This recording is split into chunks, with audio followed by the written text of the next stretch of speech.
कौन बनेगा नेता। नगर निगम के चुनाव पास आने वाले थे।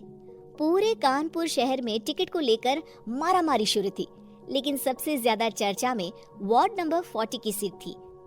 वो इसलिए क्योंकि इस बार वहां की सीट महिला के लिए आरक्षित थी। अब सवाल ये था कि चुनाव लड़ेगा कौन। इससे पहले ठाकुर साहब वहां से पार्षद थे और इस बार उन्होंने अपनी पत्नी सीमा ठाकुर को टिकट दिलवाई और ठाकुर साहब की शान के कारण सीमा जी ने 20,000 वोटों से चुनाव जीत लिया। अरे बधाई हो सीमा भाभी, अब तो आप वार्ड की पार्षद बन गई हैं। अब तो हमारे काम आप ही करवाएंगी। अरे ये तो सिर्फ नाम की पार्षद बनी है, वो तो महिला सीट आ गई, वरना पार्षद तो मुझे ही बनना था। अब भले ही चेहरा इसका होगा लेकिन पावर तो मेरी ही होगी। अरे वाह भाई साहब, क्या दिमाग लगाया है आपने भी। आइए आप लोग, खाना लगा दिया है सबके लिए। सीमा जी पार्षद बन चुकी थी, फिर भी उनकी एक ना चलती। सारे काम ठाकुर साहब खुद ही संभाल लेते और जहाँ जरूरत पड़ती वहाँ सीमा जी का अंगूठा लगवा लेते। सीमा जी ज्यादा पढ़ी लिखी भी नहीं थी। एक दिन ठाकुर साहब और सीमा एक प्रोग्राम में जाते हैं। अरे ठाकुर साहब, आप आ गए। ओहो, पार्षद मैडम भी आ गई हैं।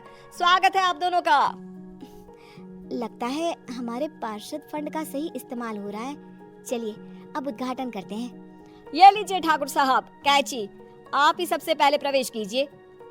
सब लोग आगे निकल जाते हैं और सीमा जी पार्षद होने के बावजूद भी पीछे खड़ी रह जाती हैं। वो देखती हैं कि वेलकम बोर्ड पर उनका नाम है, लेकिन महिला होने के कारण कोई उनका सम्मान नहीं कर रहा।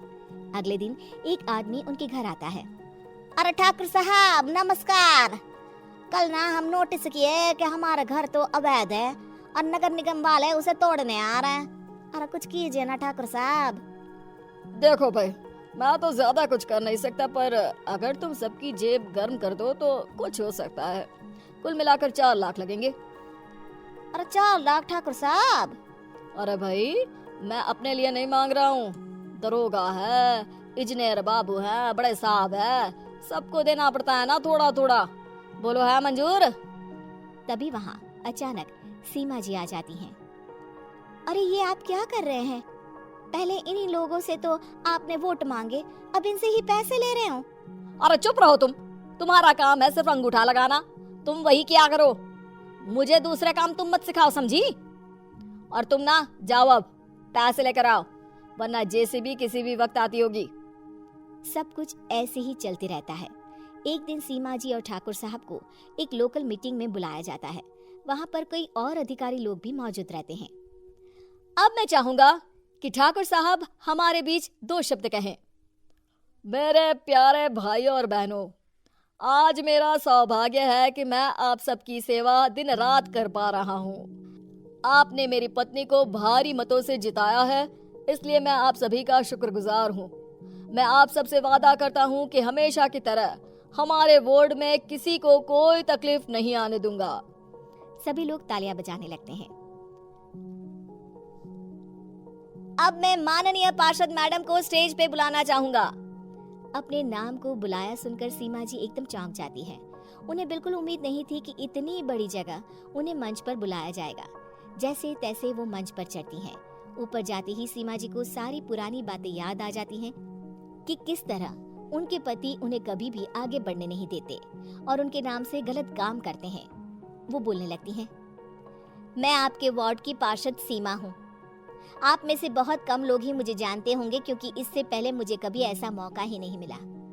सारे मौके मेरे पार्षद पति यानी आपके ठाकुर साहब ही लेते रहे, लेकिन आज ये मौका मुझे मिला है तो मैं इसे ऐसे ही नहीं जाने दूंगी। मैं आपको ये बताना चाहती हूँ कि आपके ठाकुर साहब मेरे नाम की आड़ में गैर कानूनी काम करते हैं, जिस पर अंगूठों के निशान मेरे होते थे। इसीलिए मैं अपनी गलती मानती हूँ और आज अपने पद से इस्तीफा देती हूँ, ताकि आगे से कोई गलत काम ना हो पाए। अब फैसला आप सबके हाथ में है कि आप हमें क्या सजा देना चाहते हैं। सीमा जी की बातें सुनकर ठाकुर साहब के चेहरे का रंग उड़ जाता है और वो शर्म से मुंह नीचा करके वहां से चले जाते हैं और पद से इस्तीफा देकर ही सही सीमा जी अपने आप में आत्मविश्वास महसूस करती हैं।